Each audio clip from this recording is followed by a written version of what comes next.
Good evening and welcome to Ville News. I'm Vanessa Anders alongside Payje Davis, here to give you the latest local, state, and national headlines. Coming up, we have updates on a man who died from plague and extended U.S. coverage of a climate action plan. Stay tuned because Ville News starts now.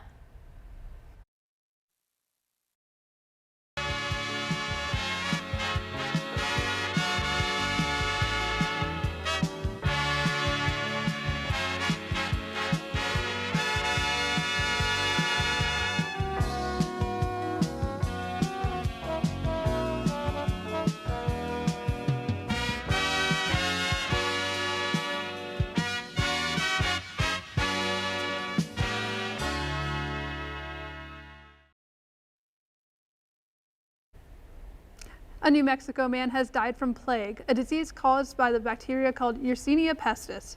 Plague, infamous for wiping out a third of Europe's population in the late Middle Ages, is not a completely eradicated disease, yet very treatable with commonly available antibiotics, and if addressed by medical professionals when symptoms like sudden onset of fever, nausea, or swollen lymph nodes emerge. This bacteria is naturally found in the western United States and typically affects wild rodents, yet humans can contract plague if bitten by a rodent, flea, or being in contact with an animal infected by plague. Additionally, a pet owner in Oregon has caught the bubonic plague, most likely from their cat. All those in contact with the infected person and pet have been provided with medication to treat plague, and the disease is, quote, posing little risk to the community, end quote. As of now, it has been a year since the Environmental Protection Agency has started their plan to help make areas climate action strategies through the Climate Pollution Reduction Grants Program. The agency helps jurisdictions make strategies with the help of $250 million in grants. The goal of this program is to support green industries while also supporting public health benefits and ensuring low-income and minority communities are included. So far, 45 states have joined the program except for Florida, Iowa, Kentucky, South Dakota, and Wyoming. Instead of having a statewide strategies, these designated states have certain metro areas receiving grant money. The agency has announced, quote, more than 96% of the United States will be covered by a plan to reduce climate pollution, end quote. When we get back, updates on a deadly Pennsylvania house explosion and 3 people charged with criminal homicide and abuse of a corpse. Ville News will be right back. On March 12th, a report came through at 8:54 a.m. stating that an 89-year-old man and 87-year-old woman were killed in a house explosion. The explosion was in Crescent Township, right outside of Pittsburgh, Pennsylvania. The victims were named as David Mitchell Jr. and Helen Mitchell. The home was entirely leveled by the blast, and the fire was throughout the house's foundation and along the hillside. Allegheny County Division Fire Chief Andrew Tomer said, quote, "We all felt and heard the explosion. You could feel it in your chest," end quote. Tomer also says at least 2 other homes were damaged. The cause of the explosion has not yet been determined. 3 people have been arrested and charged in a connection and a killing and dismemberment of a body in Bradford County over the weekend.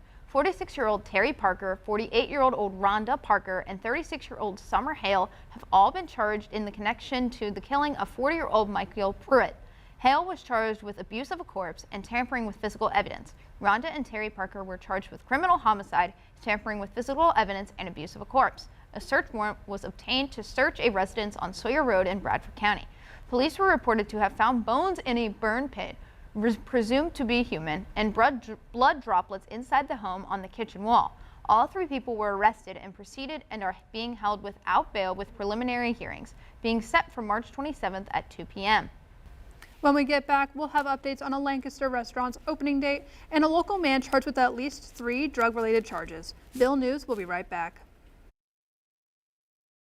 Be attentive, be inventive, be the first one to rejoice. With a story in your heart, you won't need any other choice. You're a hero, fighting dragons, winning wars. Be the hero, and the world will soon be yours.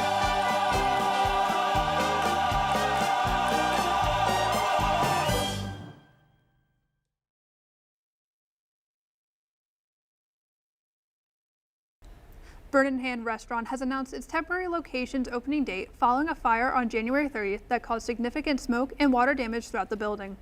This comes as a second fire-related incident for Bird in Hand, as on December 18th, the adjacent Bird in Hand Inn had an underground gas line leak that caused the building to explode and the death of 1 employee. Restoration efforts and repairs are expected to be completed in late summer for the inn. In the meantime, the temporary location of the restaurant will be open starting March 19th and will reside at the former Reserve Tavern at 3063 Lincoln Highway East. It'll be open Tuesday to Saturday, 11 a.m. to 7 p.m. John Eastmacher II, President and Chief Executive Officer of the company, gave a statement to ABC 27 saying, quote, "Good food and hospitality are part of our DNA, and we are looking forward to greeting and serving guests in this historic location while construction proceeds at our restaurant in Bird in Hand," end quote. A Columbia man has been arrested by the Lancaster County Drug Task Force after months of undercover buying and conversations with confidential informants. Frank Newcomer was charged with possession with intent to deliver, 2 counts of aggravated assault, and 3 more drug-related charges. The task force began investigating Newcomer in July 2023 and executed a search warrant at Newcomer's residence on February 22, 2024. Newcomer pointed a gun at 2 officers after police identified themselves. Investigators found around half a pound of methamphetamine, 13 Luracin pills, 15 Subsicone strips, drug paraphernalia, and over $700 in cash. Officers arrested a second person in the residence on a warrant from New Jersey before extraditing them for prosecution. Newcomer was released on a $75,000 bill, and his preliminary hearing is scheduled for March 20th.